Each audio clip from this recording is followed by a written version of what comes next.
Is Hollywood gone? James? Yes, it is. So we've talked about this a little bit before. Maybe we talked about it on a different show or something. Is Hollywood became Hollywood because it was a New York thing. It was a Chicago thing. Mhm. They wanted to be able to shoot in all 4 seasons in a day. So LA and California offers that because you can drive 3 hours to the desert. You can drive 3 hours to the mountains where there's snow. You can go to the beach. You can and it's all within a day's time. So it's like, production shoves onto this location. The next day we're setting up to shoot. So it's like it provides a lot of convenience because of location, baby. Yeah, that's I think we talked about that last week because I think I asked the question, why did Hollywood wind up being the center of all this? And you quite logically explained weather, basically. Yeah. I hadn't thought of, but it makes perfect sense. And then it's not just about the movies and about the TV. It's all the businesses that support that.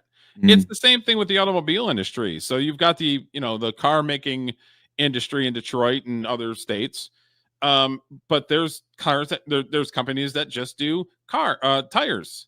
There's companies that just do bumpers. There's companies that just do paint. There's companies that just do hardware. So there's all these companies that support the big three. And LA and the movie industry is the same thing. And when I was there, I started making relationships with different vendors and stuff so I could get the friend price, because it's like, hey, I'm working on this, but my next show I'm doing this, you hook us up with walkies and everything else. I say, yeah, we'll give you a good price. Just, come use us. Okay, cool. So I would come there. They'd give me a good price, so I would get the friend price. So half of that is kind of being friendly to people and saying, hey, if you scratch my back on this one, I'll scratch you back on that one. You know what I mean? And being in that position, which a lot of young people aren't in that position. They don't know. They're trying to make their mark on it. It's a shame to think what will happen to those people now that the movie industry is going away. It's similar to like Pittsburgh with no steel industry, Detroit with no auto industry. That's what that whole city and community is built around. Correct. You pull that out, everything gets pulled down with it. Yep. And it's like, somebody that's not a business person, I don't think that they understand that. I don't think they understand it's not just about movies and not just about TV. It's everything that supports it. And if that goes down, everything goes down along with it. Like when I was there, because I lived in California from 2008, moved there October 17th, 2008, on my dad's birthday. And then I left 2018 in the summer. Because I got to the point where I wasn't doing the thing that I came out to LA to do.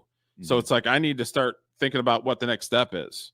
Yeah. So that's why I moved to Georgia, and I've made my own movie in Georgia and everything else. Cause that was what the plan was, is to get my education out in LA and learn from the best and apply it so that I can apply it to my own stuff. Yeah, you know what pay I mean? some dues, as you always like to say. Pay some dues, baby. Okay.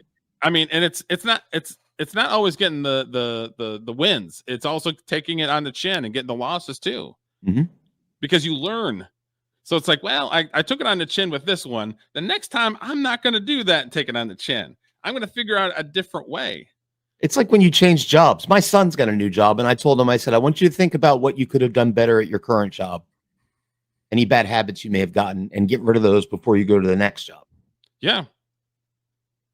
And I think there's a lot of people, and I was stubborn as a young man. I'm not saying I wasn't stubborn, but I've also understood that, like, I took an L on this one, the next one I got to take a W, or I got to learn from the L so that I can put myself in a position to take a W. Right. You're not going to take the same L again. Yeah, I'm not going to take the same L and do the same shit. That's why it irritates me to a core that everybody wants to blame everybody else for their L's. And it's like, you're just as fault as everyone else, probably more at fault, because you put yourself in that position. You know what I mean? So it's like, yeah, everybody's taking L's. Everybody does. But it's learning from those L's to turn them into W's. That's key, baby.